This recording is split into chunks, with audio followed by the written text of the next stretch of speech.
class, ang gagawin lang natin dito, copy natin ito. Yung nasa GitHub. Lahat yan. Pagka-copy natin, punta po sa SQL Workbench. If wala pa kayo sa ganito, click nyo lang tong bagong... Okay, simula sa umpisa dito. Pili ng connection. Type ang password if may hinanap na password. Then kapag wala siyang laman, let's say empty siya, punta sa schemas, click po yung etong icon na to, lalabas yung parang notepad na ganito, then i-paste lang po. Nakasunod po ba?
So after nating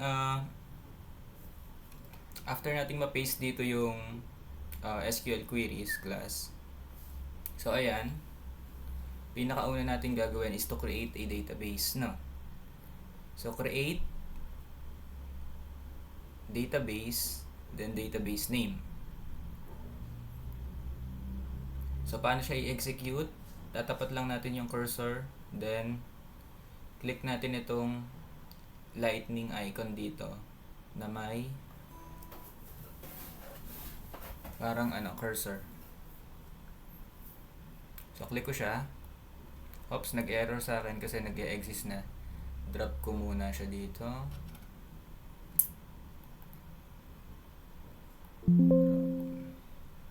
So create ko uli siya. Ayun, successful.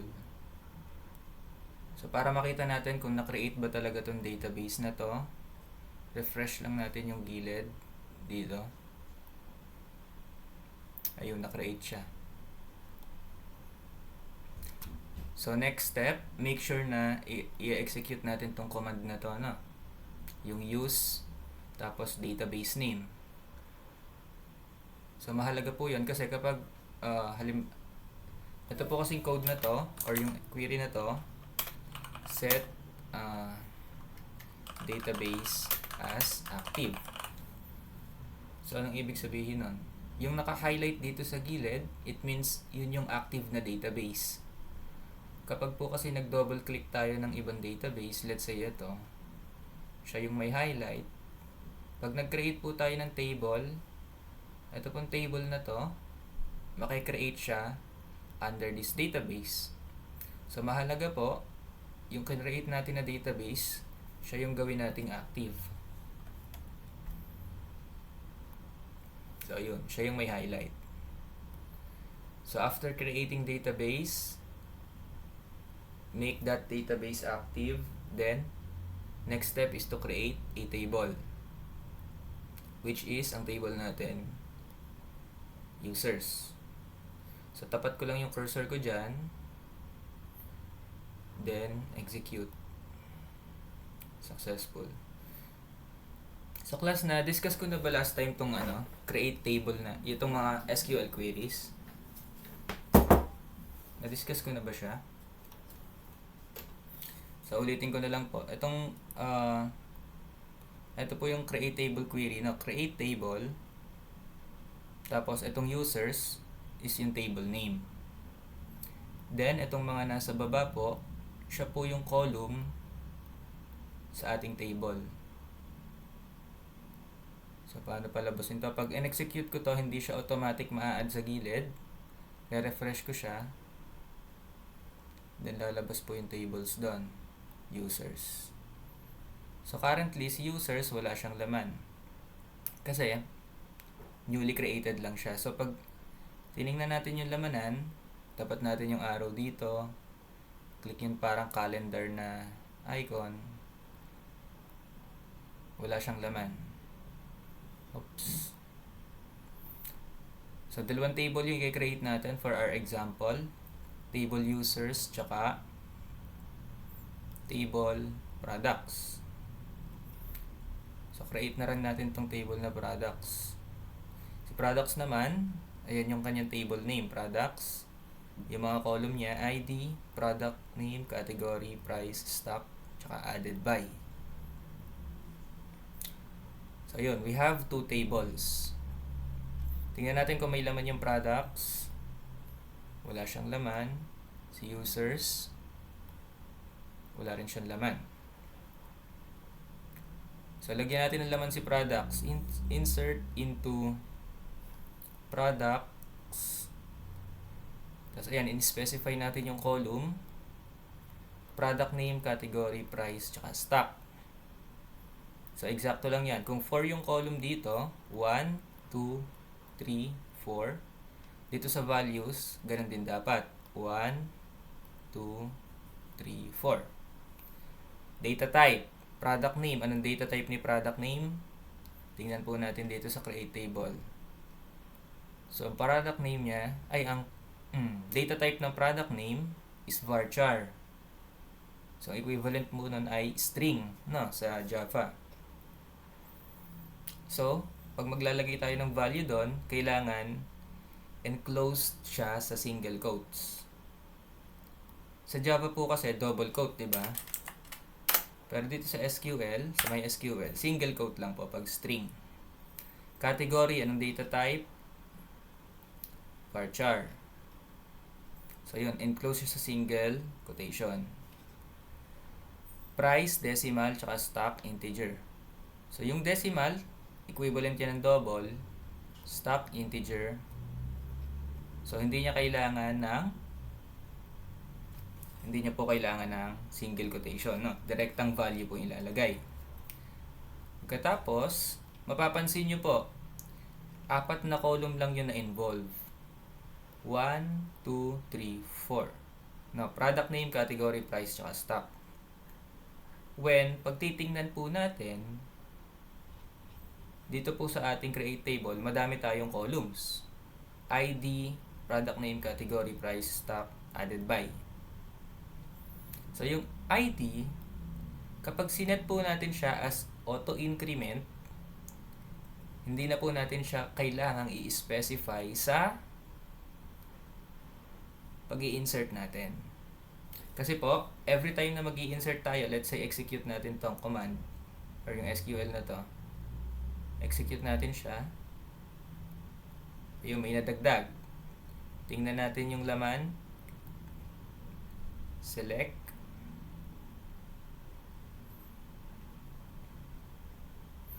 Automatic, si ID ay naging number 1.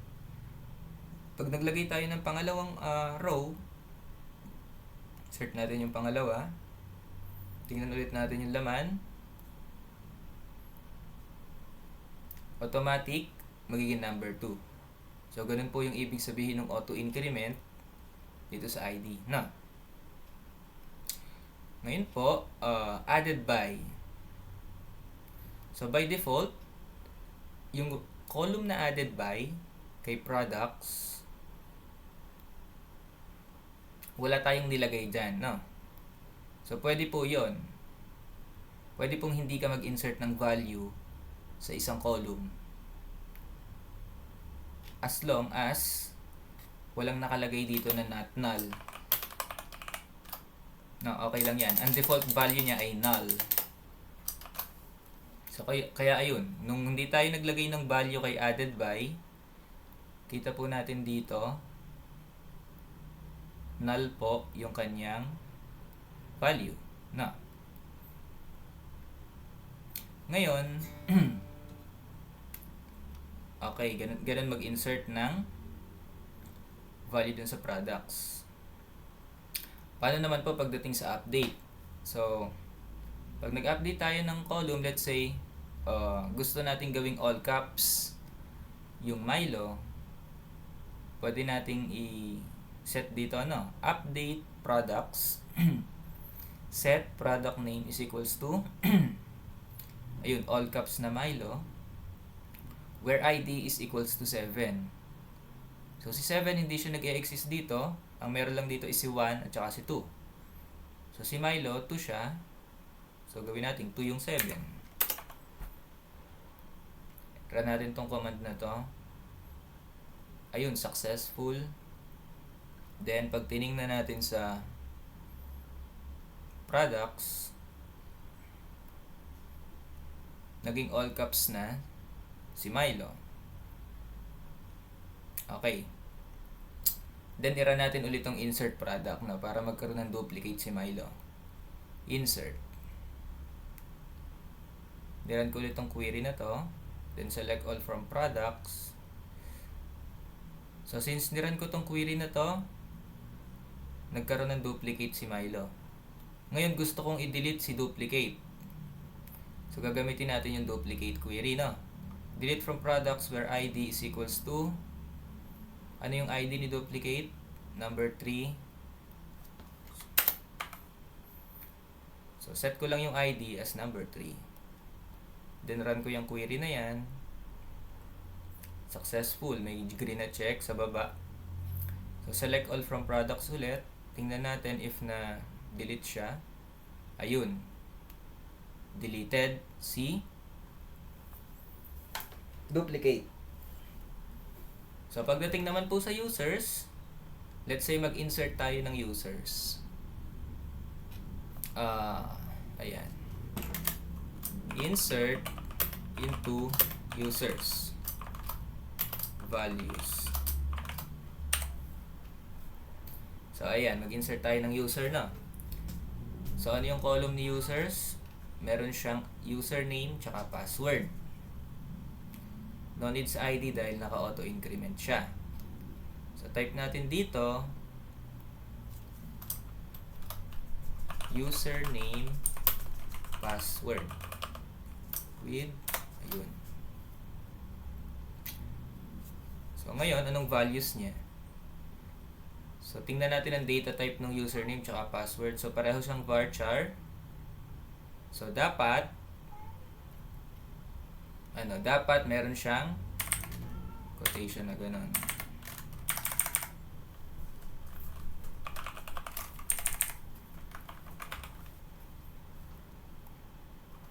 So run ko tong query na to. Successful. So nagkaroon na tayo ng user. Tingnan natin kung nadagdag siya. Select all from users. Ayun si user natin, So ngayon po, pagdating naman dun sa added by ng product. So kanina hindi natin nilagyan ng value si added by. Si added by, pwede natin siyang lagyan ng value which is yung ID ng user na nag-add ng product. So let's say, etong user natin na si Caleb. Siya yung nag-login sa system, nagdagdag siya ng product. So, copy-paste lang natin to,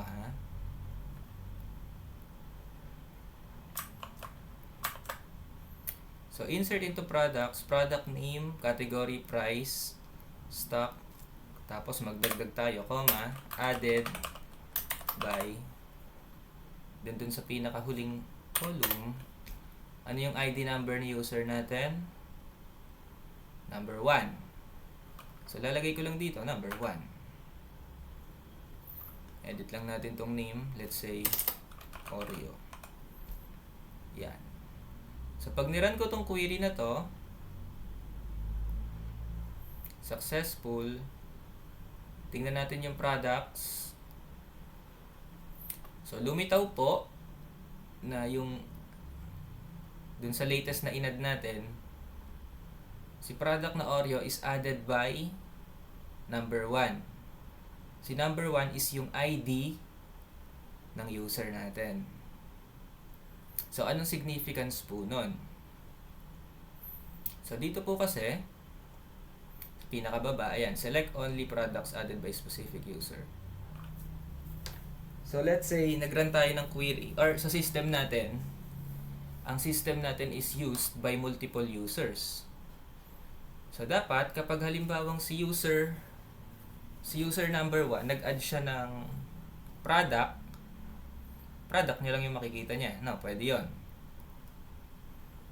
If ganun nagwo-work yung system. So, pag nira natin tong query na to, select all from products where added by is equals to 1, it means na ang ibabato lang niya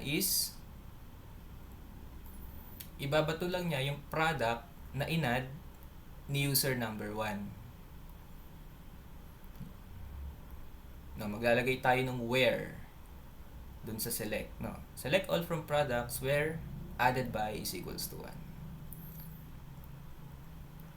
So, ganun po nagwo-work yung, or kung bakit tayo naglagay ng added by na column dun sa ating product.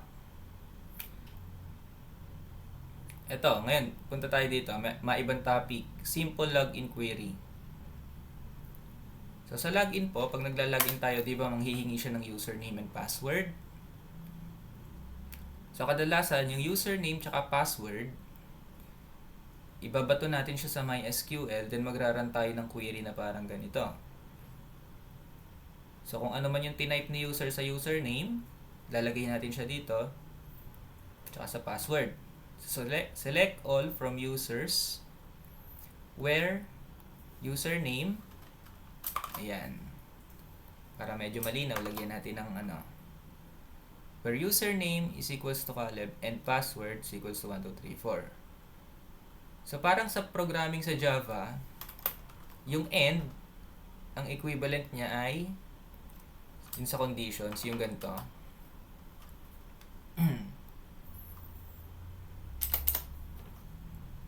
So, ibig sabihin, both statements must be true. So, halimbawa, i-run ko tong query na to. May ni-return siya na row. So, ibig sabihin, tama yung username ko at saka password. So, let's say, maliin natin yung username. Lagyan natin ng sobrang B. I-run ko yung query na yan. Wala siyang i-return.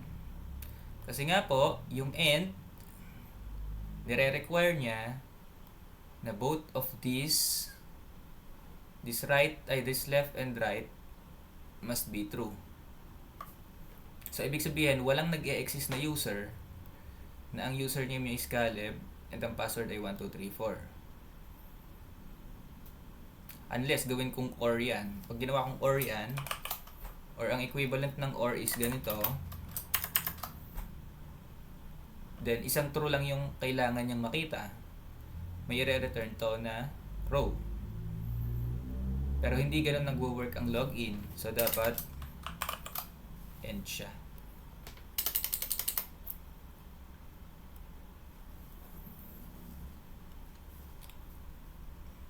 Ngayon, class, ayun. Pagdating naman po dun sa Java, tingnan natin kung paano napapagana ito sa Eclipse na. So, punta po tayo sa Eclipse. Doon tayo sa may login. So pag dinownload po natin yung ating bagong workspace, baka may error po yung login na. So, ang issue po doon is nandun sa referenced libraries. So, ang gagawin lang po natin, right-click natin si login. Punta tayo sa properties.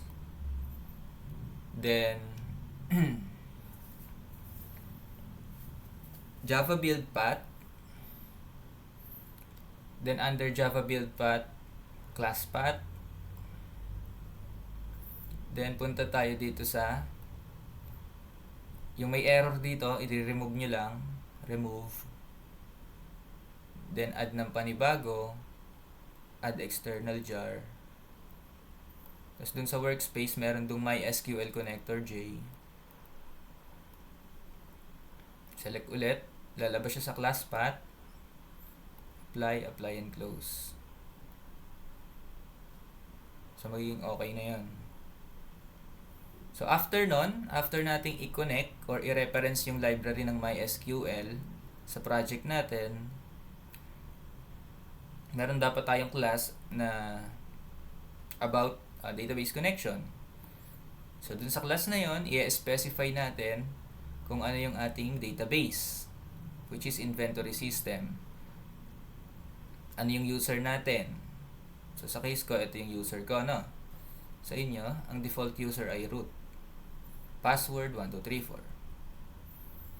So i-specify natin yun sa DB connection. Then pwede na tayong mag-run ng query sa ating code. So for example, itong login.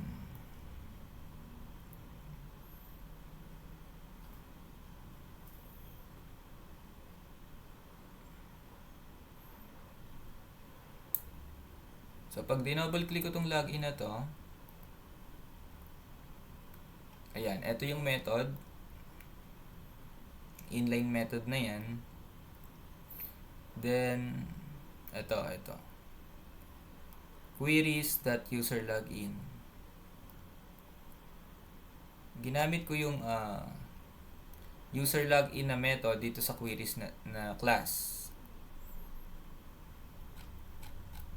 So na yun sa user login. So sa user login or sa queries, under queries, merong method na user login. Ang tinatanggap niyang parameter ay username and password. So yung username at password na parameter, ibabato naman niya yon sa SQL query. Select all from users where username is equals to password is equals to, no? So question mark lang yan dito dahil pine-prepare yung query. Pero pag in-execute yan, isa-substitute na yung value nito. Tapos makikita if nag-e-exist ba si user or hindi. So paano yun? Let's say i-run natin to. Ayan. So kinlik ko si login. Ayun, login success daw. Nakikita ko yung product na in-add ko, no? So, pwede ako mag-add ng product. So automatic, itong mga product na to is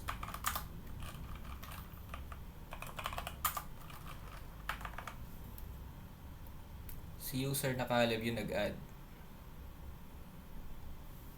Ayun, added by number 1. So exit natin.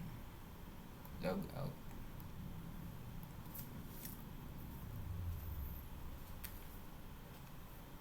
So class, may question po ba? Or may gusto kayong ipa-ulit? Paulit po, sir. Ulit po.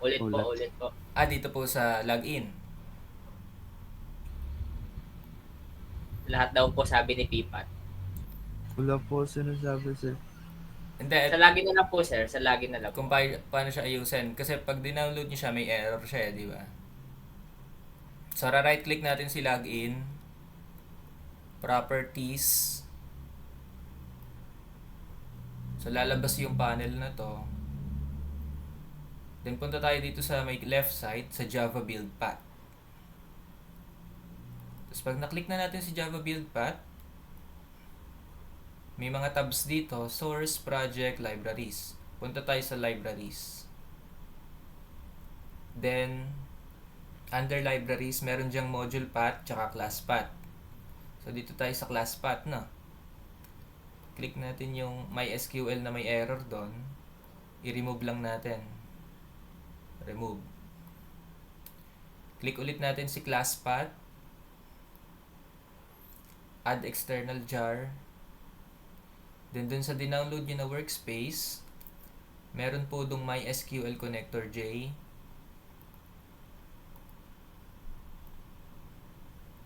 Open natin.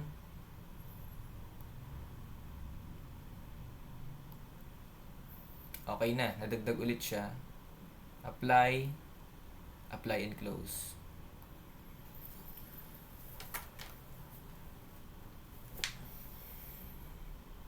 Nakasunod po ba? Or ano?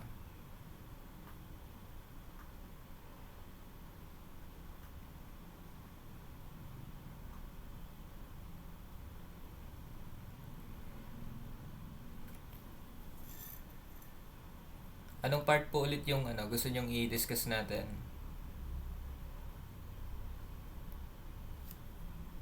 Sir, may tanong po ako. Sige po. Paano po yung ano, sir, yung i-open sa ano, sa tawag dun? Sa window builder po yung file? Naka ano na po yung diretso. Yung parang andun, makikita mo yung designer, ganon. Apa. So, punta tayo, halimbawa, dito sa inventory, ay hindi, sa login tayo, sa login window. Diba, pag dinoble click natin siya, code yung lalabas. So, punta tayo dun sa design. Dito sa baba, no? May source, code yung laman, design yung laman.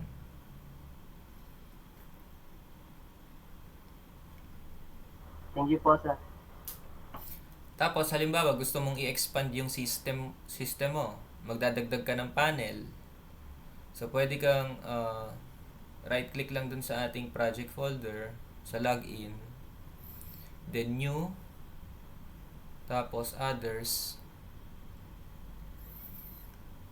So, window builder, swing, tapos JFrame. Pangalan ng frame, let's say, admin panel. Tapos finish.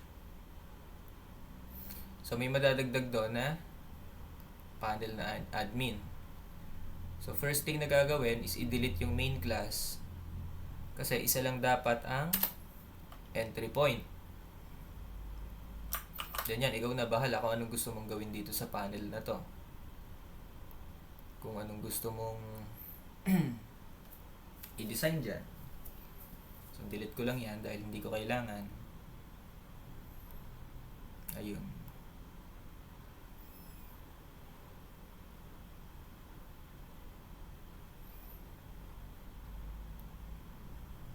Ngayon class, halimbawa,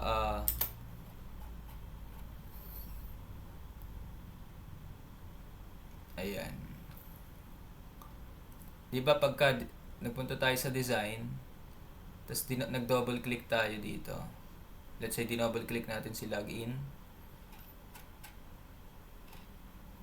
Kadalasan itong code na to, or yung nakikreate na method is napagigitnaan. Diba, itong button na register. Kadalasan, dito yan lilitaw sa... Saan na yung register na yun? Dito yan lilitaw eh. So, napagigitnaan siya nitong code regarding the style or yung position niya dun sa GUI. Ngayon, ang magandang gawin dyan is kakat nyo yan, cut, silagay nyo sa pinakababa. Para sama-sama yung ano, kumbaga actions, code regarding sa actions. So ito, ang purpose nitong register na to is, so kapag kinlik ko yung register, maglalabas siya ng bagong panel. So ang ilalabas niya is si register na panel, which is kinrate ko dito sa gilid. So paano yon? Let's say, ayan. Pag kinlik ko si register, ito yung code niya ha. Pag kinlik ko to, ayun, magpapalabas siya ng bagong panel.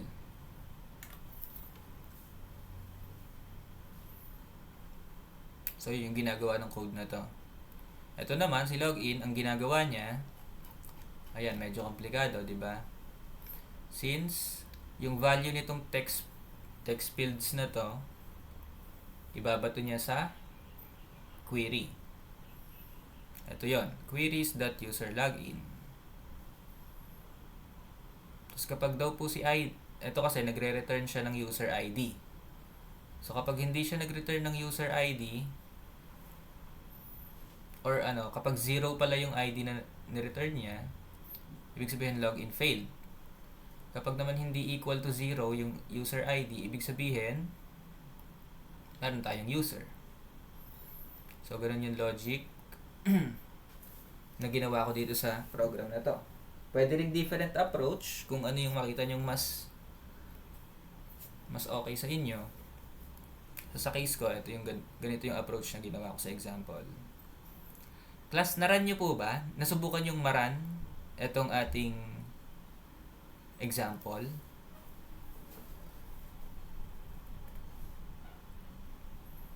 Yes po.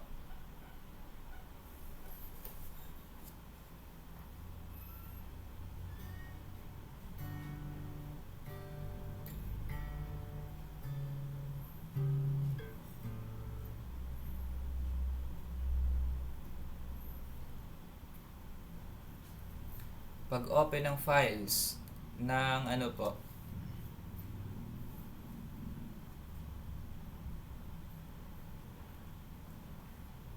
dito sa login, yung ire-reference yung library. So, ang gagawin natin doon,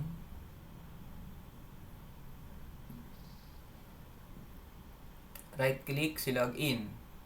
Tama po ba yung yung kaninang ginawa ko? Ito ba yun?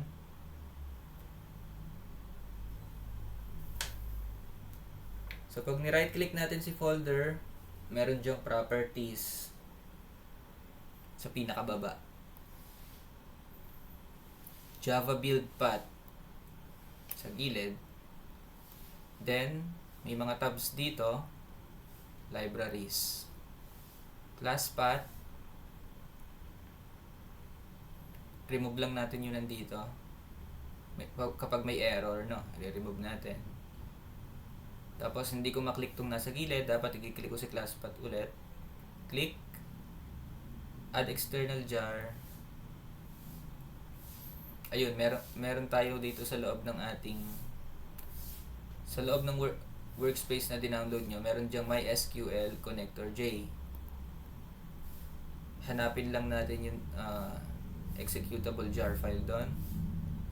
Open. Ayun.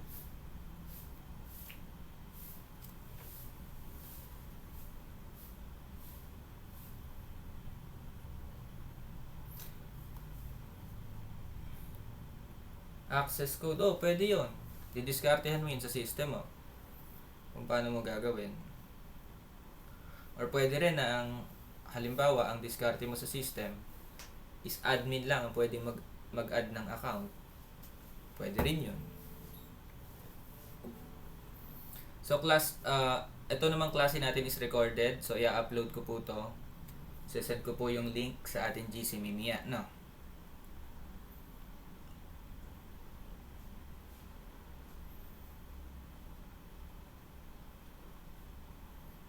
Tapos, eto.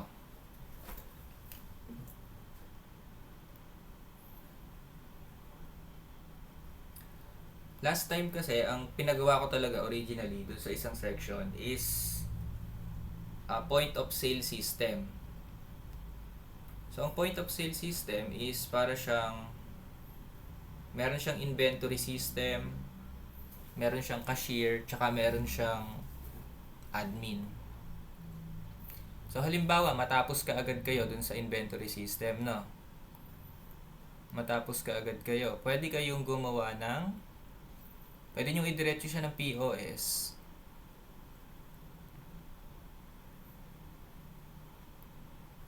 Ano ba yung POS na yun?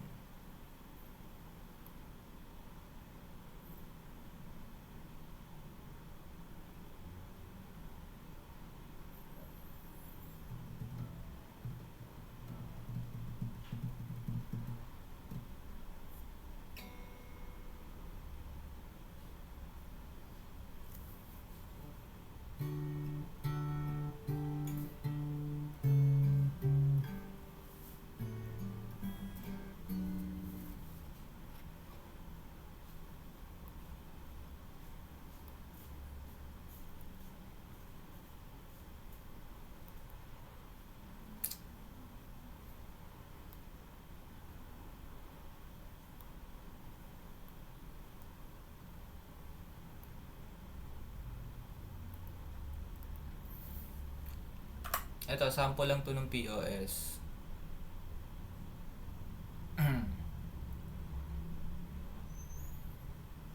So, di ba, sa POS, meron siyang inventory, cashier, tsaka admin. Sa inventory, dyan tayo nag-a-add ng products. Yan, meron dyang add, delete, kulang lang ng function. Tapos yung mga in-add natin, nalabas dito sa table. Incomplete pa yung function nun. Pero, ganun yung pinaka-purpose, no? Meron tayong subsystem na inventory. Then, meron tayong cashier. Si cashier, siya yung nagpa-process ng transaction. So, let's say gusto mong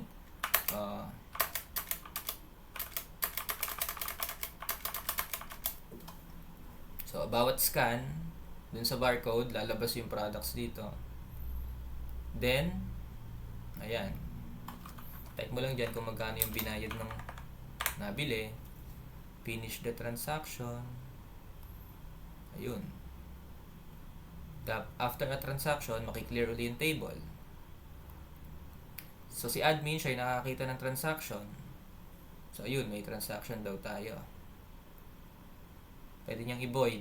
Tapos, pwede pa siyang magkaroon ng iba-iba pang function, no? Si admin. Pwede niya makita yung sales, pwede niya makita yung sales per cashier. So, dito sa case na to, walang user dito, no? Pero, ayun. Kung ma-board kayo na inventory system lang, pwede nyong ituloy ng full POS. Kasi parang masyadong mabilis yung inventory system. Ngayon, class, di ba binigyan ko kayo ng option? It's either pwede nyong gamitin tong Java or pwede kayong gumamit ng nito, Visual Studio Community.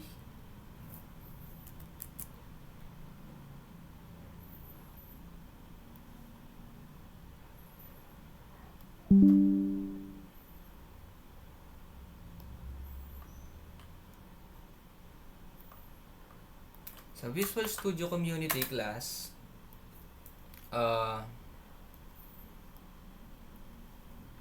ayan, pagka na-install nyo siya, lalabas yan. Then, create a new project.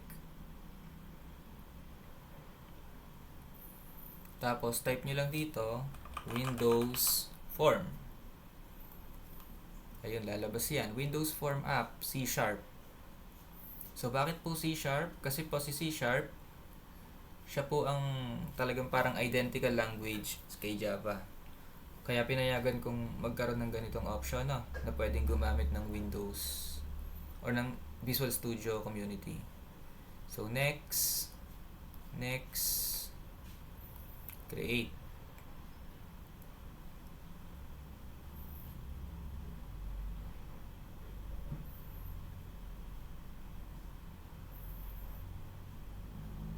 So, ang kagandahan dito, ayan.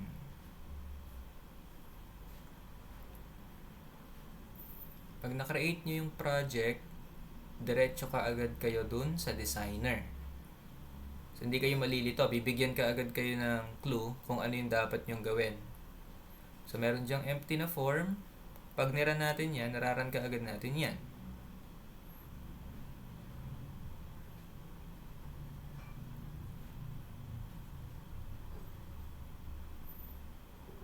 Ayun. Nag-run siya. Walang laman. Exit ko lang yan. Back ulit tayo dito.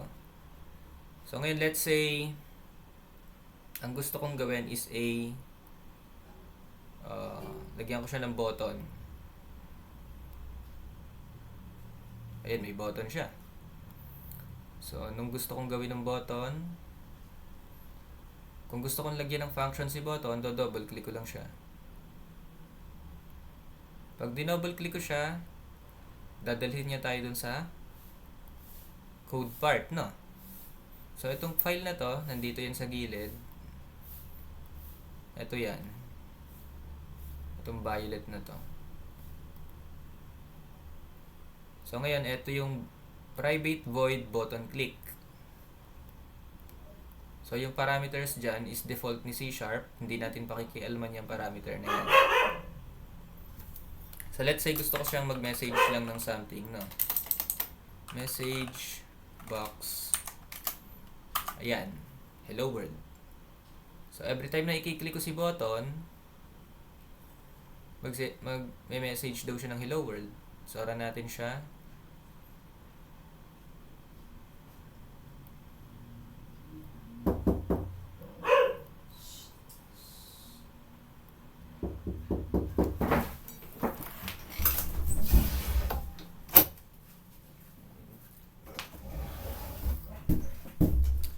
So, ayun.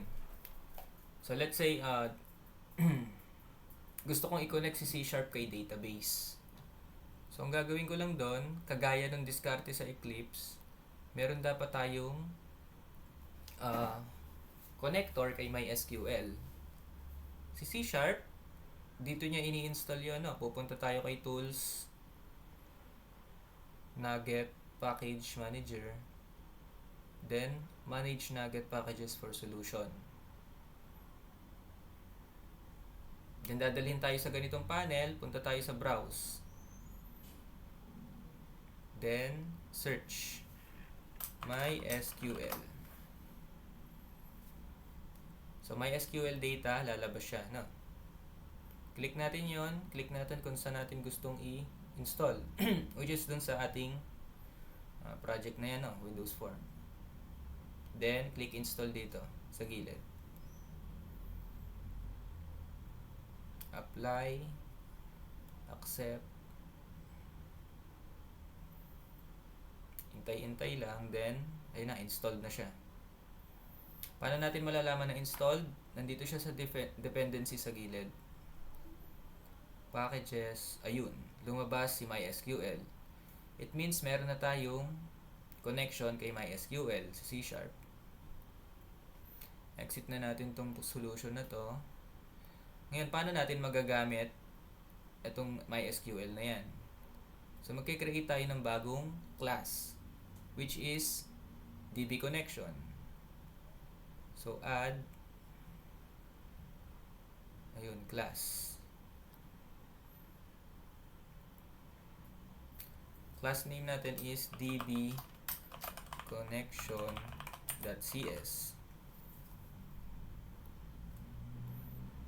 Magkakaroon tayo ng bagong class file doon sa gilid.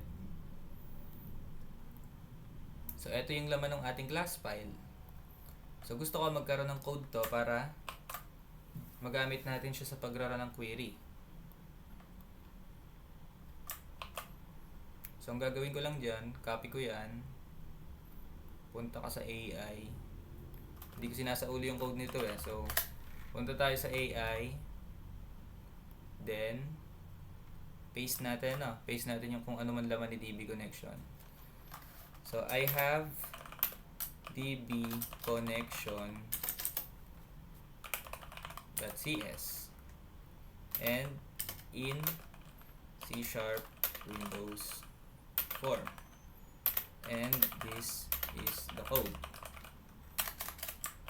Copy paste, then want to use this module.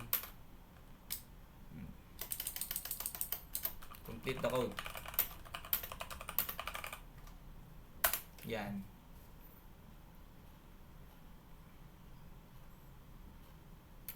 So, yun, nagbigay ng code yung AI. Copy lang natin yan. Control A, Control V. Ngayon, yung code na binigay ni AI, hindi pa yung complete kasi hindi naman niya alam yung database natin.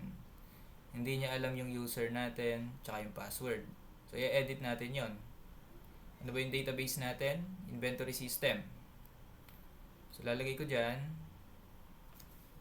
inventory system. Ano yung username? Pwedeng root, pero sa case ko is Caleb. Password ko 1234.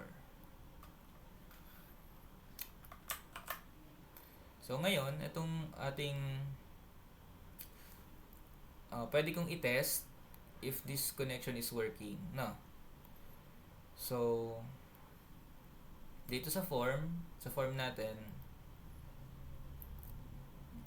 pwede kong ibato to kay AI, yung code ni form. Double click ko lang, copy.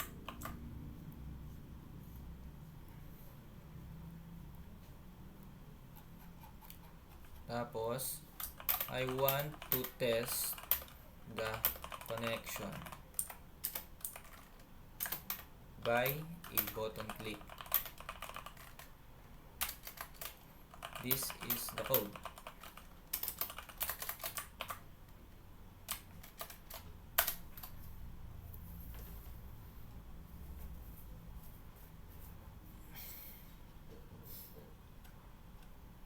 So, copy ko lang yan.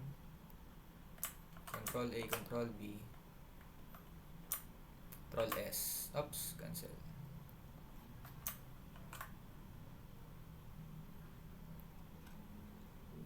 Unicode character. Tanggalin lang natin yung mga cute na character ng ChatGPT. Yun, okay na. Testing natin.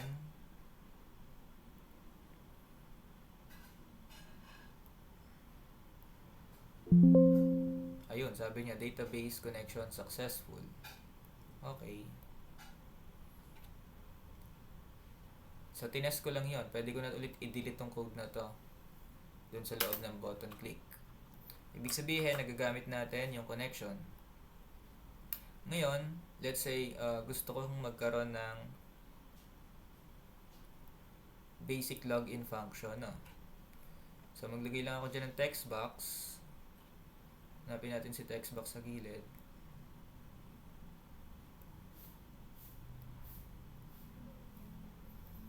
May dalawang text box dyan. Ngayon gusto kong palabasin yung ano. Doon kasi sa code, hindi kita na may text box tayo. So, palabasin natin na may text box doon.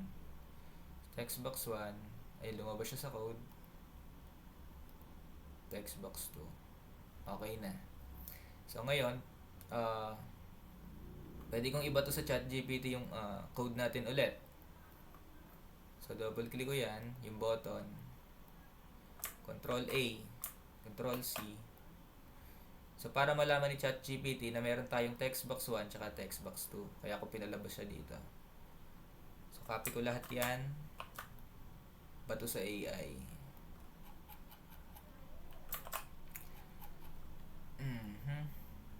Ngayon, si AI class, wala pala siyang idea sa ating sa ating database tables. So, delete ko lang ulit to. Punta tayo dito sa MySQL. Bibigyan ko siya ng idea na nag-e-exist yung table na to. So, ito yung ating tables. Copy ko lang yan. Balik sa AI. This is my database tables. And this is my code. Paste ko naman yung code ko dyan. Control A, Control C. So, ngayon, ano yung gusto kong mangyari? Let's say, I want to output in a message box if login is success or not. So, may idea siya sa database ko, may idea siya sa code ko, dun nga sa code. So, alam niya yung gagawin or alam niya yung i-output na kailangan kong code.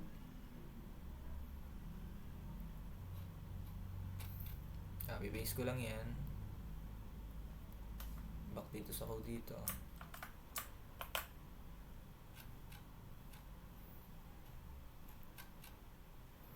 And testing natin i-run yung app. Oops, naglagay na naman siya ng cute characters. Baka magka-error.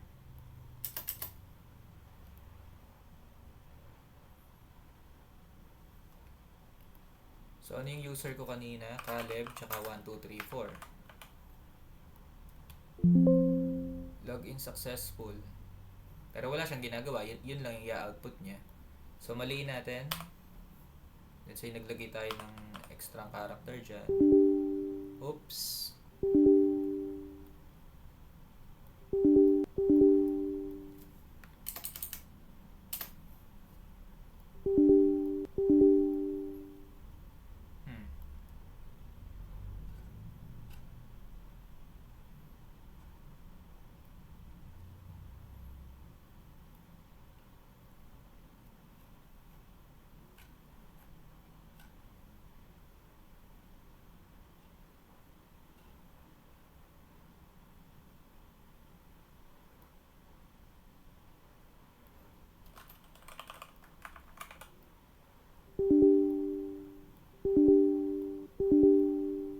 Dinispose niya yung connection. So, kapag nagkamali tayo ng login, dinidispose niya yung connection.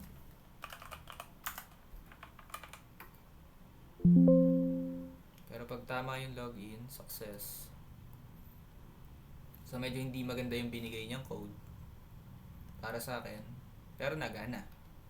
So, ngayon, let's say, gusto kong magpalabas ng another form after a login.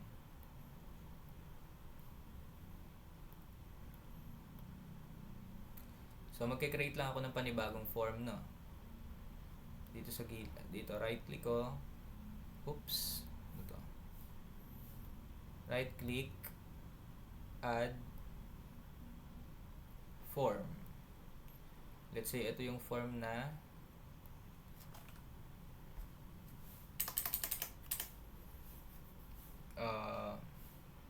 dashboard. Add lang natin. So, may bago tayong dashboard dyan. Gusto ko mapalabas to after a login, no?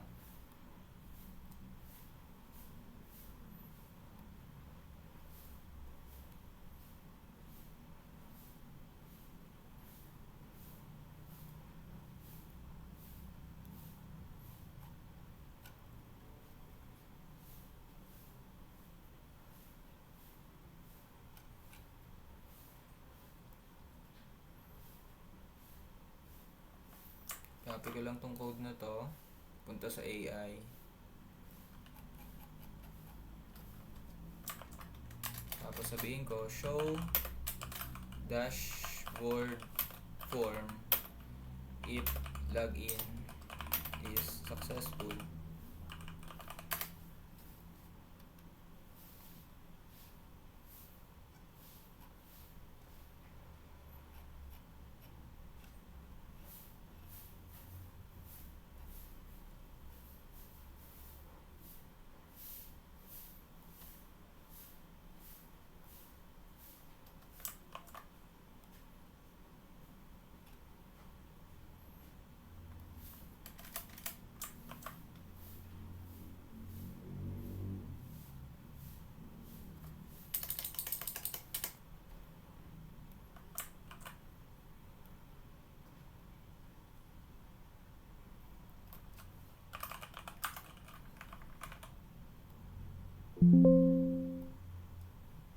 Ayun, nagpakita si dashboard.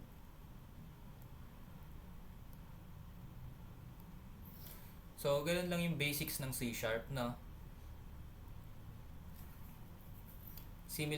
Halos similar din yung process pagdating sa, kung i-compare sa Java. Kailangan lang medyo maayos yung makukuha nating code sa AI, no? Para hindi tayo magkaroon ng maraming bugs na kailangan check din natin if may weird bang ginagawa yung code ng AI or wala. So, ipapapulido rin natin yun sa AI. Pwede tayo magpa-remove ng functions or ng kung anong ginagawa or yung mga cute na characters na nilalagay ni AI, pwede nating tanggalin. So, pwede nyo pong gamitin to na option po na gumamit ng C#.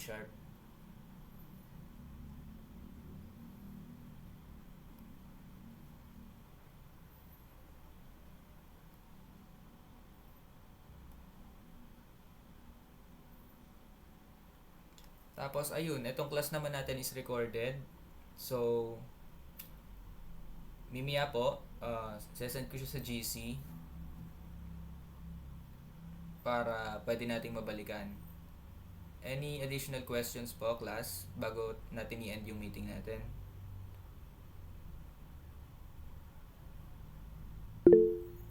Yes po.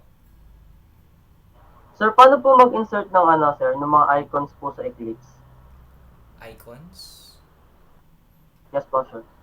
Yun lang ang hindi ko pa na-explore na part ng Eclipse.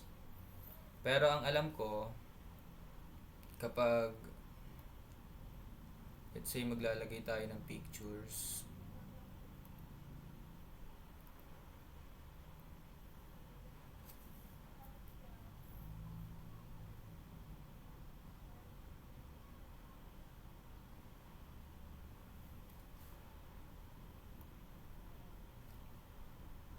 alam ko possible yun eh.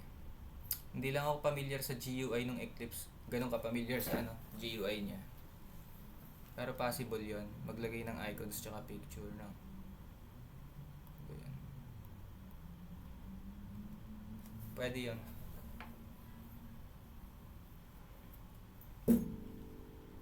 Sorry if hindi ako ganun ka-familiar sa function ni Eclipse.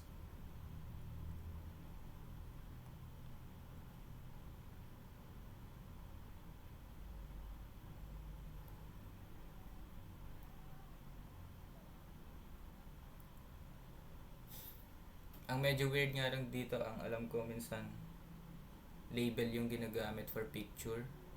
So, halimbawa gusto mo mag-insert ng picture, label yung ginagamit niya. Oops.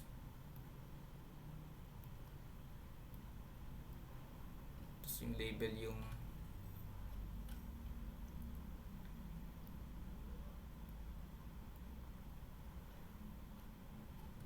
kasi label yung lalagyan mo ng icon. Ang pangit lang din ng ng diskarte niya sa paglalagay ng image.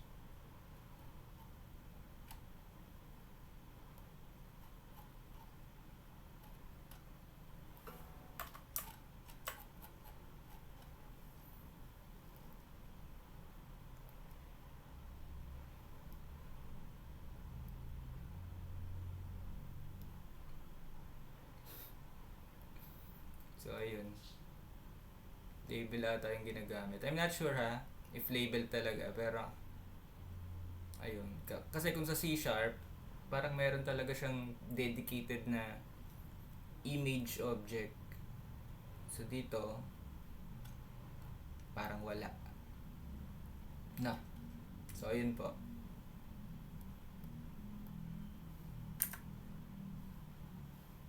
So, pwede yun dito sa gilid.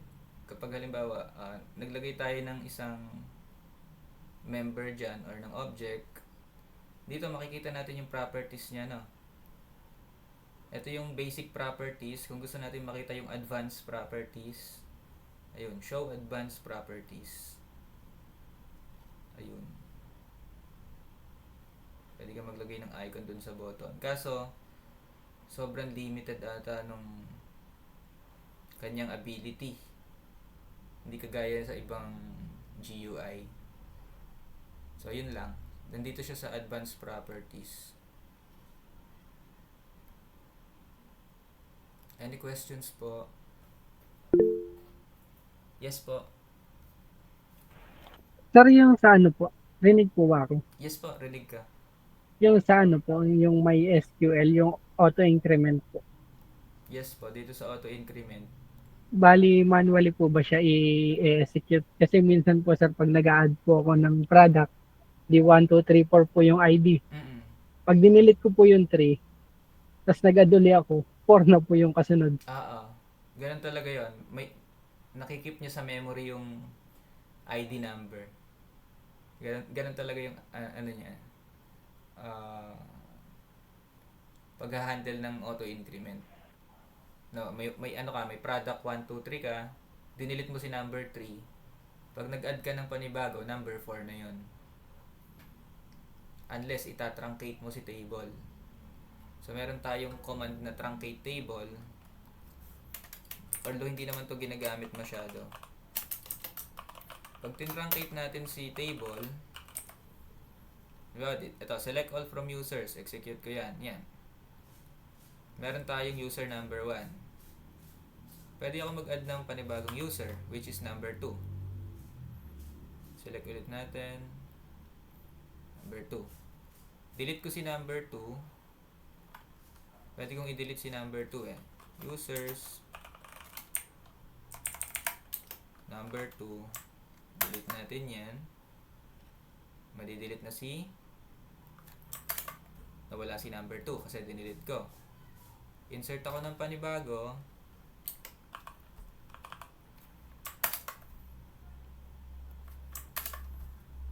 Number 3 na siya. No, kasi nga ganun hinahandle yung auto-increment. Ngayon, pag tinrankate ko si table, ibig sabihin, tanggalin ko lahat ng laman niya, linisin natin siya. Parang pinormat mo si table. Oops. Yun lang. Buti safe. May constraint tayo. So, hindi pala tayo pwede mag-truncate ng table na may foreign key. So, bali okay lang yun. Ito talaga, pag tinruncate natin yung isang table, special case lang yun na ginagamit sa truncate. Back to 0 yung primary key nun. Pero kapag nagde-delete lang tayo, kinikip ni MySQL yung numbers nung ID. Ayun lang po.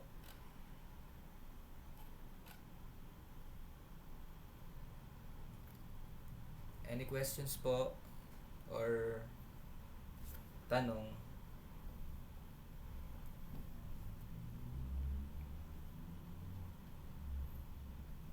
So kung wala na po class, pa-complete ng ating groupings. Kompleto na ba? Project groupings.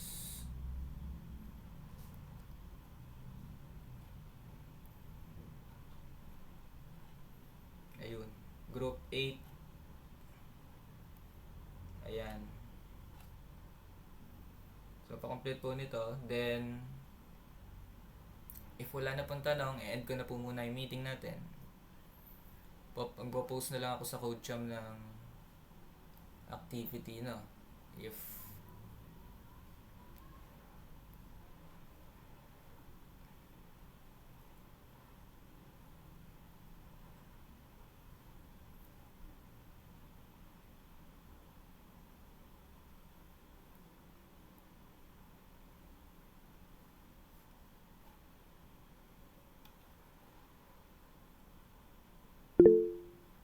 yes po.